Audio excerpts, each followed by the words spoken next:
all. Hope everything is well at your end. Welcome to another vlog. At kung bago lang kayo sa aking YouTube channel, please do like, share, and subscribe privately. And hit that notification bell para magsama-sama tayo ulit sa mga susunod ko pang mga videos. For today guys, tayo ay gugora sa Cavite kasi na-invite tayo ng ating friend to attend her birthday. And this is not just an ordinary birthday because today is my dear friend birthday. So pupuntahan natin siya and tignan natin kung makapag-house tour tayo sa kanya kasi she got a new house. So tignan natin kung papayagan tayo niyang mag-house tour. We'll do that.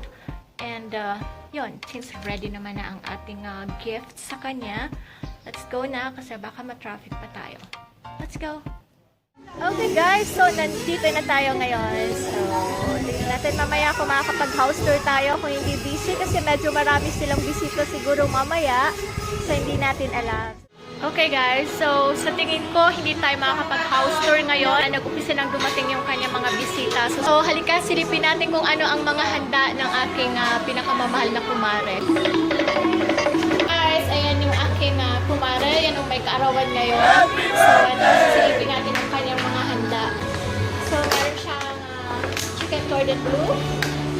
Hindi ako na nagpagaling. Lager ako lager ako. And, what's this? Wow, mata. May sahod yan, may lager. And, of course, ang lumpia. Hindi yan mawawala. Lumpia, fried chicken, mga puto. Laki yan, yan. And, syempre, special isang buong lechon. O, diba, ganyan yayamanin ang aking kumare. Diba, meron siyang buong lechon. Diba, mas napaagang Pasko.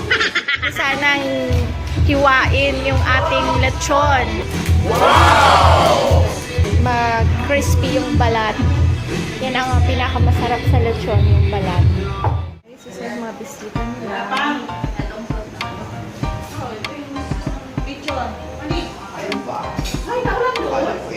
Mare. Ay, Mari, halika na kain na. Halika na. Sige po, kasi kakakain ko lang din.